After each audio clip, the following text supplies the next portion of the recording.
जीतेगा वही जो विश्वास करेगा। फिर कहता हूँ साथियों, विजेता वही होता है जो अपने आप पर विश्वास करता है, अपने गुरुओं पर विश्वास करता है, और जो वो अध्ययन कर रहा है उस अध्ययन सामग्री पर विश्वास करता है, वही आखिरकार सफल होता है, जीतता है। नमस्कार, जय हिंद। मैं हूँ आपका दोस्त कवि आदि गणेश। स्वागत करता हूँ आप तमाम साथियों का।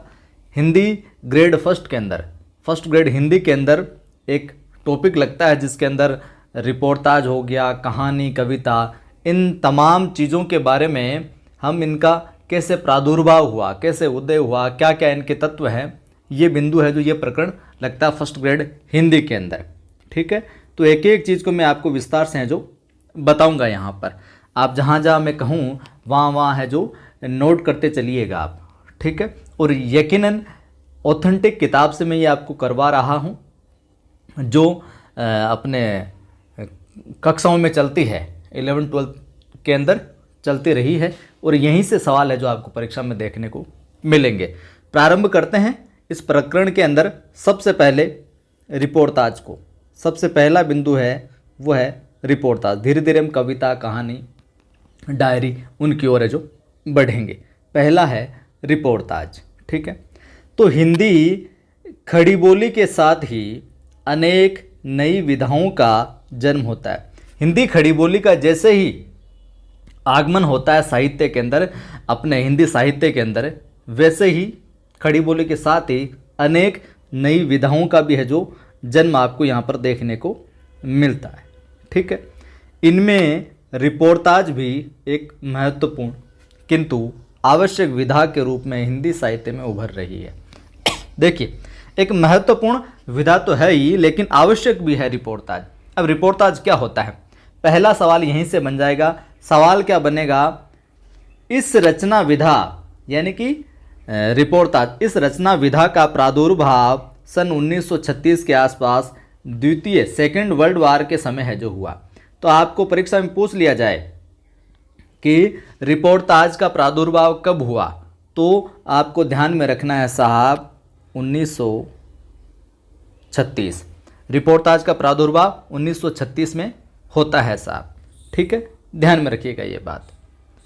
रिपोर्टाज फ्रांसीसी भाषा का शब्द है। ये सवाल भी पूछा जा सकता है, रिपोर्टाज जो है किस भाषा का शब्द है। दूसरा सवाल ये बन जाएगा, तो रिपोर्टाज साहब किस भाषा का शब्द है, फ्रांसीसी भाषा का शब्द है साहब। ध्यान में रखिएगा, दूसरा सवाल ये बन गया। अब इसकी शब्द ये आगे कैसे बढ़ा, इसका निर्माण कैसे हुआ। जो अंग्रेजी के रिपोर्ट शब्द का संशोधित रूप है, जो रिपोर्टाज है वो फ्रांसीसी भाषा का शब्द है। आ गई बात समझ में। प्रादुर्भाव 1936 के अंदर हुआ इस विधा का, रिपोर्टाज विधा का, और जो ये शब्द है ये अंग्रेजी का जो रिपोर्ट शब्द है इसका संशोधित रूप है। जब हम किसी घटना का आंखों देखा वर्णन करते हैं तो उसे रिपोर्ट कहा जाता है। तो परीक्षा में आ गया सवाल, अगला सवाल ये बन जाएगा, जब हम किसी घटना का आंखों देखा वर्णन करते हैं उसे कहते हैं, तो उसे कहते हैं साहब रिपोर्ट। ध्यान में रखना, क्या कहते हैं उसे, रिपोर्ट कहते हैं। और रिपोर्ट में तथ्यों का लेखा जोखा मात्र रहता है। रिपोर्ट में क्या रहता है, केवल तथ्य फैक्ट का लेखा जोखा रहता है। और आज सामान्यतः पत्रकारिता की हम बात करें तो पत्रकारिता के क्षेत्र में रिपोर्टाज का अधिक महत्व हो गया है। यदि हम देखें तो स्पष्ट होता है कि रिपोर्ट और रिपोर्टाज में क्षीण बिल्कुल मामूली सा अंतर ये भी होता है क्या, कि रिपोर्ट में एक प्रकार की नीरसता होती है, जो फैक्ट वो डाल दिए जाते हैं। इसमें कलात्मक अभिव्यक्ति का क्या होता है, अभाव होता है, जबकि रिपोर्टाज में सरसता होती है। अब देखिए, रिपोर्ट और रिपोर्टाज में बिल्कुल माइनर सा डिफरेंस है। रिपोर्ट में जो फैक्ट होते हैं एज इट इज डाल दिए जाते हैं, लेकिन जो रिपोर्टाज होता है उसमें थोड़ा सा कलात्मक अभिव्यक्ति, थोड़ा सा अपनी क्रिएटिविटी डाल दी जाती है, उसमें थोड़ी सरसता होती है, सरल बना दिया जाता है चीज़ों को, और इसकी शैली प्रभावी होती है रिपोर्टाज की। रिपोर्ट की अपेक्षा रिपोर्टाज में घटना का रेखाचित्र जो की शैली होती है, रेखाचित्र शैली में उसका अंकन होता है, बिल्कुल जैसे कोई दृश्य चल रहे हों। जिस रचना में वर्ण विषय का आँखों देखा तथा कानों सुना ऐसा विवरण प्रस्तुत किया जाए कि पाठक की हृदयतंत्री के तार झंकृत हो उठे, हृदय को छू जाए और वह उसे भूल न सके, उसे रिपोर्टाज है तो कहते हैं सर। आगे बात समझ में 1936 ध्यान में रखना है, फ्रांसिस का शब्द है ये ध्यान में रखना है। ये चीज़ें हैं, थोड़ा सा इनका अंतर आपको समझ में आ ही गया होगा। आगे बढ़ते हैं। आगे हम देखें तो जीवन की घटनाओं की कलात्मक अभिव्यक्ति के लिए रिपोर्टाज का जन्म हुआ है। तो पूछ लिया जाए रिपोर्टाज का जन्म किस लिए? तो जीवन की घटनाओं की कलात्मक एक क्रिएटिव अभिव्यक्ति के लिए रिपोर्टाज का जन्म हुआ है। कलात्मक अभिव्यक्ति करने के लिए चीज़ें लिखी गई और फिर वो रिपोर्टाज है जो कहलाने लगी। वैसे हम बात करें तो सेकंड विश्व युद्ध के समय यूरोप के रचनाकारों ने इस विधा को जन्म दिया। तो ये भी सवाल पूछा जा सकता है, रिपोर्टाज विधा को कहाँ के रचनाकारों ने जन्म दिया? तो यूरोप के रचनाकारों ने साहब रिपोर्टाज विधा को क्या दिया? जन्म दिया। ठीक है। और ये रचनाकार, ये नोट कर लीजिए, ये रचनाकार विश्व युद्ध की सूचनाओं एवं घटनाओं की रिपोर्टें तैयार करते थे। इन्हें बाद में रिपोर्टाज जो कहा गया। इसमें संवेदनशीलता आवश्यक है, अर्थात रिपोर्टों को जब तथ्यात्मक नहीं बनाकर उसमें संवेदना का पुट मिल जाता है तो वे रिपोर्टें रिपोर्टाज की श्रेणी में है जो आ जाती है। तो रिपोर्ट के अंदर संवेदना शामिल कर देने के बाद वो क्या कहलाती है? वो रिपोर्टाज है जो कहलाती है। संवेदनाओं का पुट शामिल करने के बाद रिपोर्ट भी क्या कहलाती है? रिपोर्टाज कहलाती है। ये सवाल भी पूछा जा सकता है। फर्स्ट ग्रेड के जितने भी साथी देख रहे हैं इस वीडियो को जरूर लाइक करें, शेयर करें और कमेंट करके बताएं मेरा प्रयास कैसा लग रहा है, क्योंकि जितने ज़्यादा साथियों को आप शेयर करेंगे उतने ही ज़्यादा साथियों की मदद हो पाएगी। आगे देखिए साहब, आगे और क्या क्या चीज़ें रिपोर्टाज से संबंधित पूछी जा सकती है। तो आँखों देखी और कानों सुनी घटनाओं पर रिपोर्टाज रखा जा सकता है, कल्पना के आधार पर नहीं, कल्पना नहीं होती इसमें।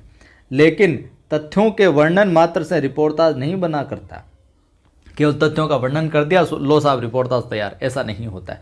रिपोर्ट है जो भले ही बन जाए तथ्यों से, घटना प्रदान होने के साथ ही रिपोर्टाज को कथा तत्व से भी है जो युक्त होना चाहिए, कथा का तत्व भी उसमें होना चाहिए। रिपोर्टाज लेखक को पत्रकार तथा कलाकार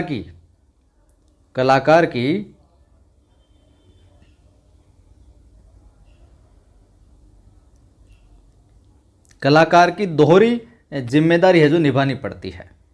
साथ ही उसके लिए आवश्यक होता है कि वह जनसाधारण के जीवन की सच्ची और सही जानकारी रखे और उत्सवों, मेलों, बाढ़ों, अकालों, युद्धों, महामारियों जैसे सुख दुख के क्षणों में जनता को निकट से देखे। तभी वह अखबारी रिपोर्टर और साहित्यिक रचनाकार की दृष्टि से जनजीवन का प्रभाव उत्पन्न करने वाला चित्रण जो कर सकेगा। अब देखिए आचार्य जो उमेश शास्त्री है बहुत अच्छे सवाल बन सकते हैं यहाँ से। आचार्य उमेश शास्त्री ने रिपोर्टाज की निम्नलिखित विशेषताओं को इंगित किया है। अब यहाँ से सवाल आ गया, निम्न में से रिपोर्टाज की विशेषता नहीं है या है, तो आपको ये चीज़ें सारी की सारी ध्यान में रखनी और वीडियो को पॉज करके नोट भी करते चलें आप, ये विशेषताएं प्रमुख। और ये कौन बताते हैं? उमेश शास्त्री साहब बताते हैं। क्या क्या बताते हैं साहब?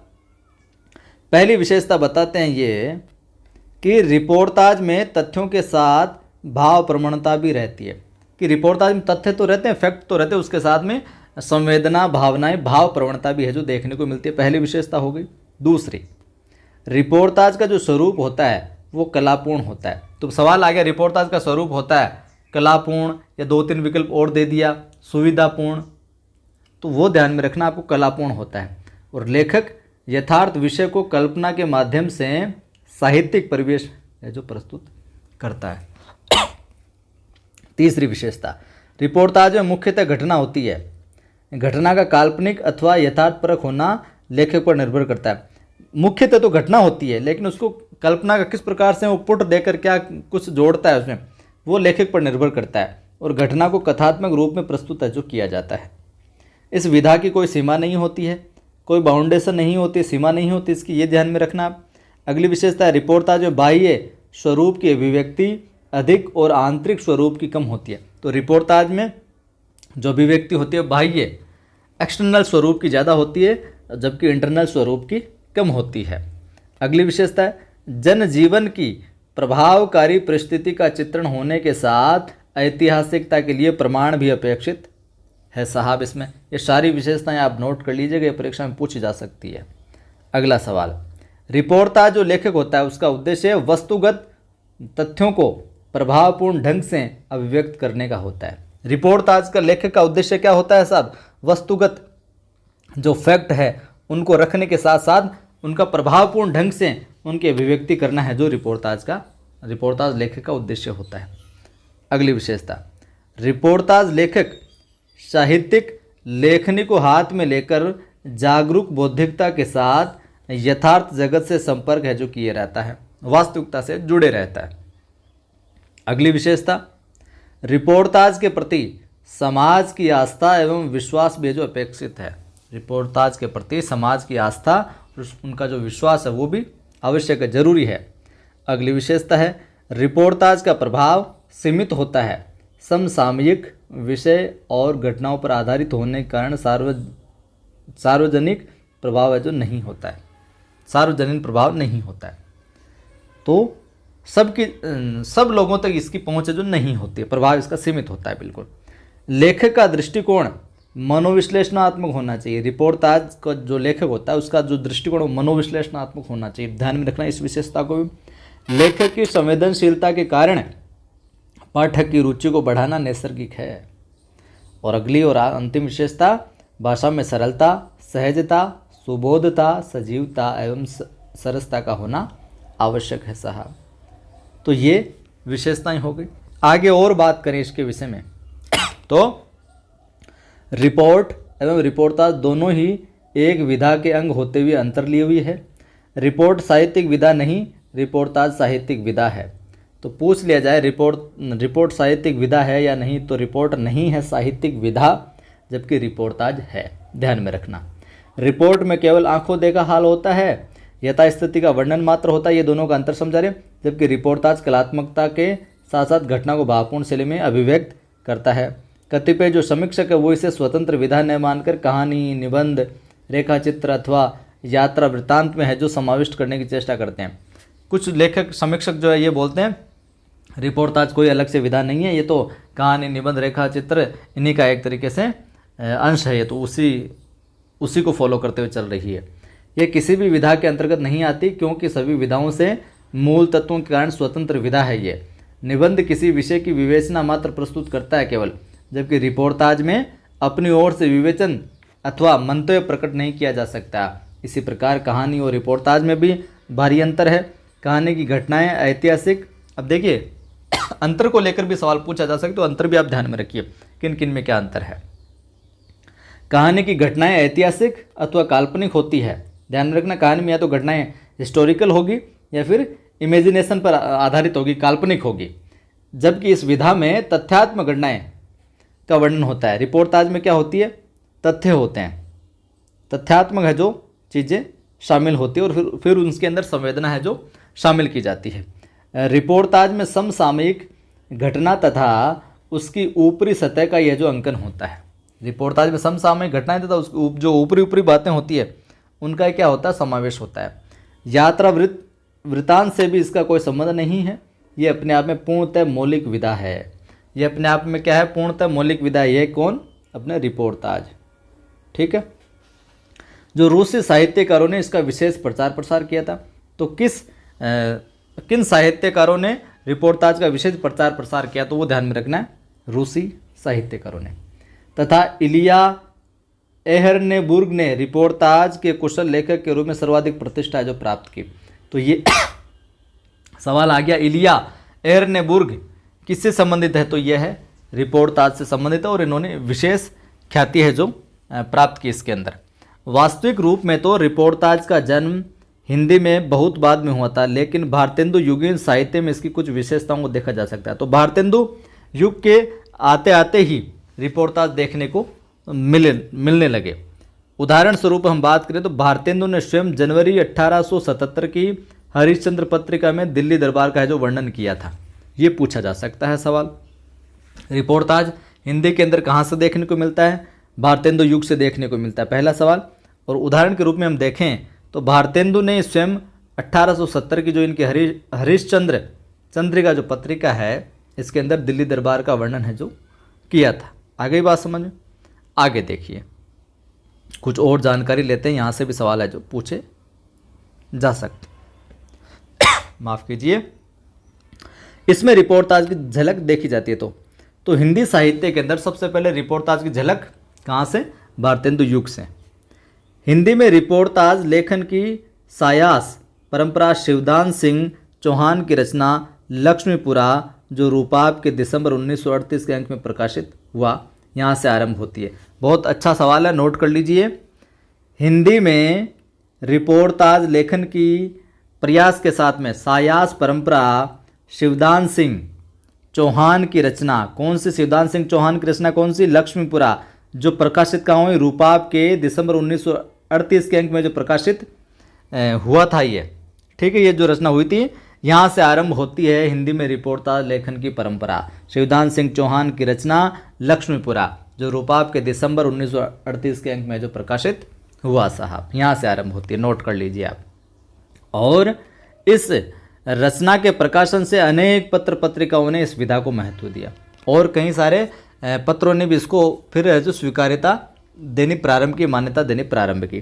तत्कालीन साहित्यिक पत्र कौन सा? हंस में रिपोर्टाज साहित्य का प्रकाशन होने लगा। हंस में भी सने सने फिर धीरे धीरे इस पत्र में समाचार और विचार शीर्षक से स्थायी स्तंभ हो गया। तो हंस के अंदर फिर धीरे धीरे समाचार और विचार शीर्षक से स्थायी स्तंभ भी निकलने लगा, और इस कॉलम में नए प्रयोगों के साथ रिपोर्टाज साहित्य छपने लगा।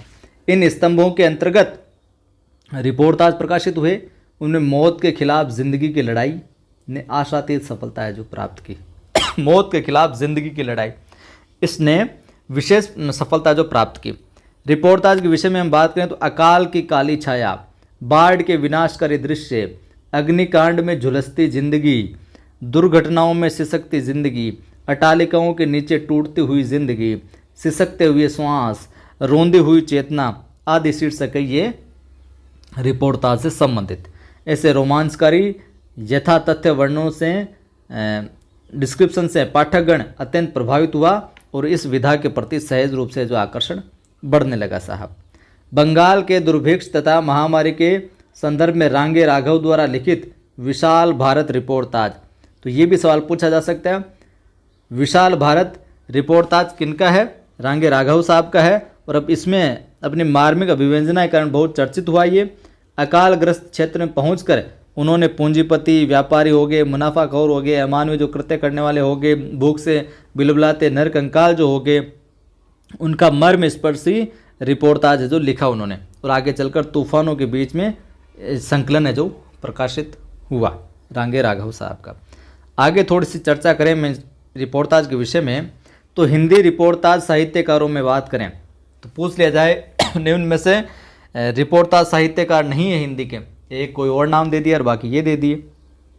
तो हिंदी रिपोर्टाज साहित्यकारों में शिवदान सिंह चौहान का नाम आता है, प्रकाश चंद्र गुप्त का आता है, रांगे राघव का नाम आता है, उपेंद्र नाथ अश्क, राम नारायण उपाध्याय, बदंत आनंद कोशलैन, शिव सागर मिश्र, कन्हैयालाल मिश्र, प्रभाकर, शमशेर बहादुर सिंह, धर्मवीर भारती, डॉक्टर भगवत शरण उपाध्याय, फणीश्वर नाथ रेणु, निर्मल वर्मा, विवेकी राय, कैलाश नारद, जगदीश प्रसाद चतुर्वेदी, श्रीकांत वर्मा, कमलेश्वर राजेंद्र यादव, शरद जोशी, गंगा प्रसाद शास्त्री एवं प्रभाकर महाजू आदि के नाम है जो देखने को मिलते हैं साहब।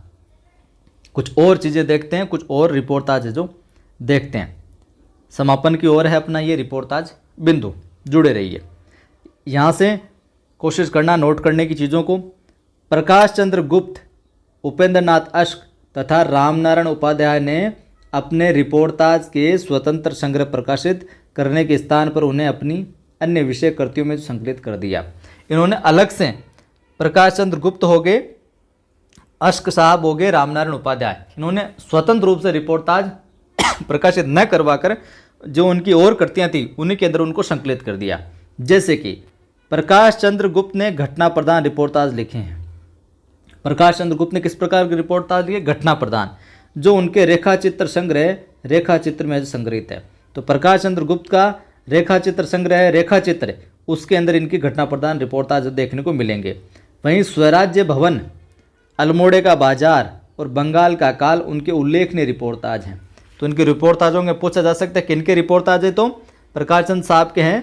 स्वराज्य भवन, अल्मोड़े का बाजार और बंगाल का काल, ये इनके महत्वपूर्ण उल्लेखनीय रिपोर्टाज हैं। अश्क साहब की बात करें तो उपेंद्र नाथ अश्क के रिपोर्टाज रेखाएं और चित्र 1955 में संकलित है। इसके अंदर इस शीर्षक से इनके संकलित है। पहाड़ों में प्रेम में संगीत उनका उल्लेखनीय कथात्मक रिपोर्टाज है, जिसमें पहाड़ी गीतों के प्रतिपाद्य विषय प्रेम पर अत्यंत ज्ञानवर्धक सामग्री जुटाई गई है। राम नारायण उपाध्याय की हम बात करते हैं तो इनके रिपोर्टाज व्यंग्यात्मक निबंधों के संग्रह, व्यंग्यात्मक निबंधों का संग्रह था रामनारायण उपाध्याय का, कौन सा, गरीब और अमीर पुस्तकें 1957, इसके अंदर संकलित है।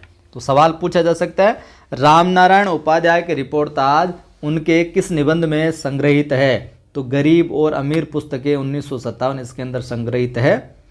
व्यंग्यात्मक निबंधों का संग्रह है ये, रामनारायण उपाध्याय के जो रिपोर्टाज है इसी के अंदर संकलित है।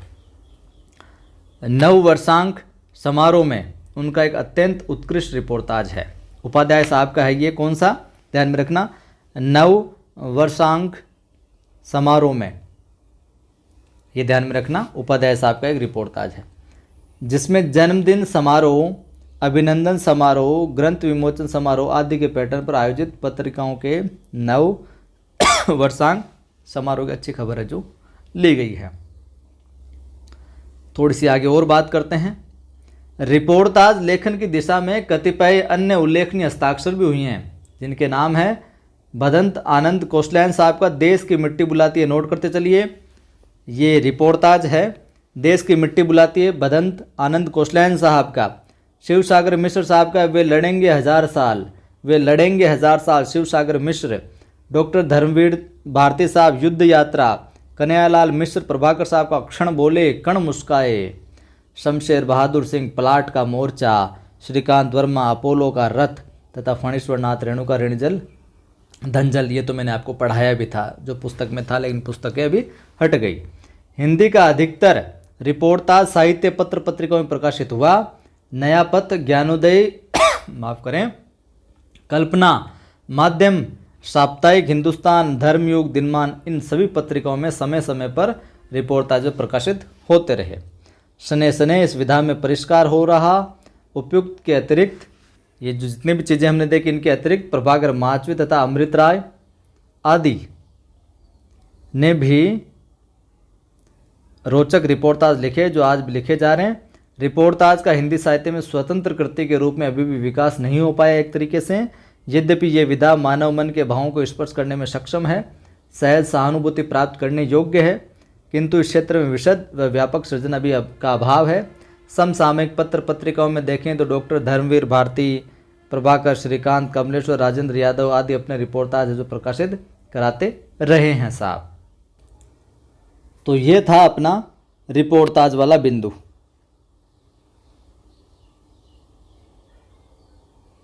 क्या हो गया, ये अपना रिपोर्टाज वाला बिंदु है जो तैयार हो गया। यकीन जानिए यहाँ से आपका ग्रेड फर्स्ट के अंदर अगर रिपोर्टाज का सवाल आता है, ग्रेड फर्स्ट हिंदी में अगर रिपोर्टाज का सवाल आता है तो यहाँ से बाहर है जो नहीं जाएगा। अब वीडियो कैसा लगा वो तो आप कमेंट करके बताना। अगर अच्छा लगा है तो फिर लाइक कीजिए, सभी दोस्तों को सभी ग्रुप में शेयर ज़रूर कीजिए, और पहली बार देख रहे हैं चैनल को सब्सक्राइब कर बेल आइकन क्लिक कर लो ताकि हर वीडियो की सूचना मिलती रहे। टेलीग्राम चैनल का लिंक डिस्क्रिप्शन में मिल जाएगा आपको। कवि आदिगणेश हिंदी नाम से टेलीग्राम चैनल, जिस पर 7700 से अधिक लोग जुड़े हुए हैं। यहाँ पर भी मैं सवाल सूचना डालता रहता हूँ। और पढ़ाई को लेकर अगर आप डिमोटिव रहते हैं तो मेरा दूसरा यूट्यूब चैनल है एक, उस पर आज ही एक वीडियो डाला है, मोटिवेशनल वीडियो डालता हूँ यहाँ पर मैं। आदि की आवाज़ नाम से मेरा दूसरा यूट्यूब चैनल है। पढ़ाई के रिगार्डिंग आपकी जो भी समस्या है प्रयास करता हूँ इस चैनल पर मोटिवेशनल वीडियो के रूप में डालकर आपकी समस्याओं का समाधान कर सकूँ। जय हिंद, फिर मिलता हूँ।